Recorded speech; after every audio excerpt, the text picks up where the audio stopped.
నిన్న నైట్ తీసుకెళ్ళి. నిన్న కాదు వాళ్ళు ఎక్కడి నుంచి వచ్చిళ్ళు, ఎప్పుడు వచ్చిళ్ళు వాళ్ళు? వాడు ఎక్కడి నుంచి వస్తే నాకు కూడా తెలుస్తలేదు. ఎంతమంది? వాళ్ళకి దూరాలకి తెలుసు. ఉన్నది కదా దూల భార్య ఉన్నది కదా. ఎంతమంది వచ్చిళ్ళు? ఇద్దరట. మూడు పిల్లలా లేకపోతే?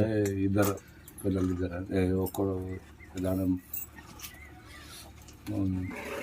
ఇద్దరే వచ్చారు, ఇద్దరే ఆడవాళ్ళ బిడ్డలు ఇద్దరు వచ్చాడు. అట్లా మొగలు అది వాళ్ళు పెళ్లి చేసిన వాళ్ళు వచ్చాడు, భార్య భర్త.